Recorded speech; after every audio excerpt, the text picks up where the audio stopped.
Hello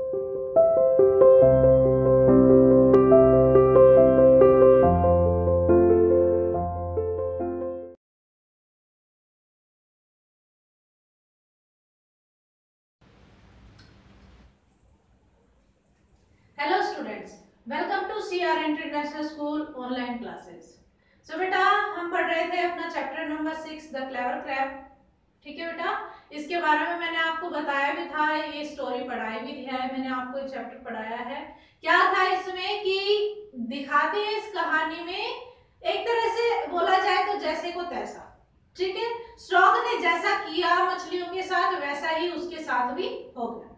ठीक है, but अगर क्रैब नहीं होता, अगर वो केकड़ा अपनी चालाकी नहीं दिखाता तो शायद ये सब कुछ नहीं हो पाता। ठीक है बेटा, हमने इस चैप्टर के वर्ड मीनिंग क्वेश्चन आंसर्स दोनों कंप्लीट कर लिए हैं। अब आते हैं अपने बुक एक्सरसाइज पर।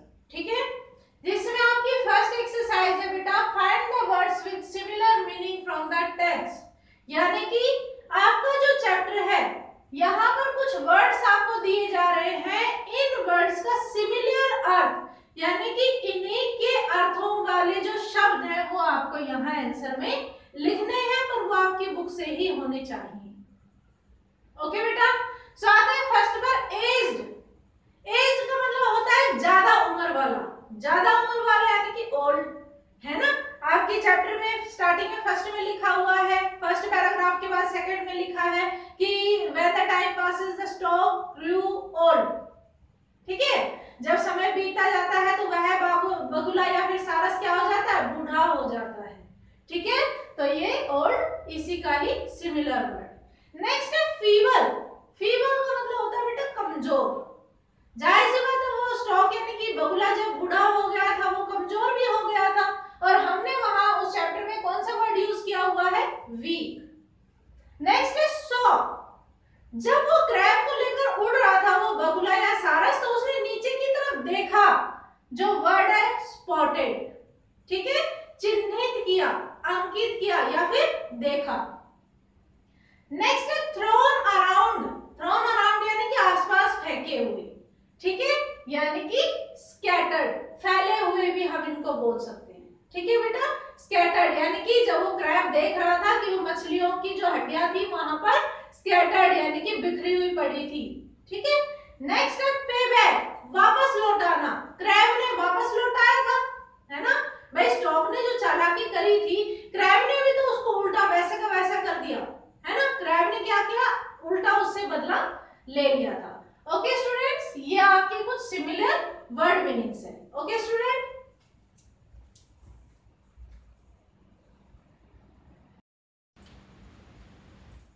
यस बेटा। Next exercise, who said to who. किसने किससे कहा। आपके सामने कुछ सेंटेंसेस दिए गए हैं आपकी बुक में, आपको ये बताना है उन सेंटेंसेस को रीड करके कि किसने किससे कहे हैं ये सेंटेंस।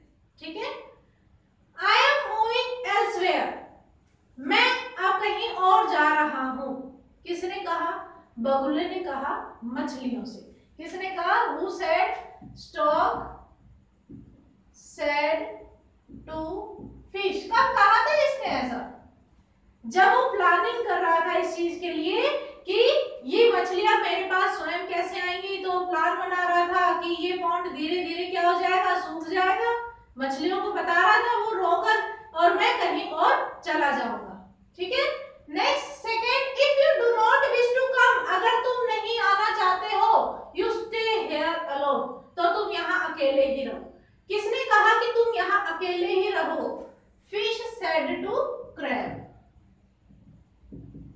क्यों कहा, किस टाइम कहा, जब क्रैब ने कहा कि ये स्टॉक, ये बगुला बहुत ही चालाक है, हमें यहाँ पर रुककर देखना चाहिए कि ये तालाब वास्तव में सूखता है या नहीं। तब मछलियों ने कहा कि हमें जीने की चाह है, यानी कि हमें चिंता है, हमें जीना है, इसलिए उन्होंने क्रैब से कहा कि तुम्हें अगर यहाँ रुकना है तो तुम यहाँ रुको।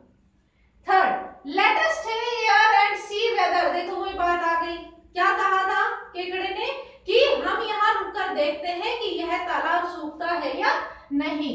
ये लाइंस किसने कही है, crab said to fish. Crab said to fish. Fourth, do let me take you across to the other pond.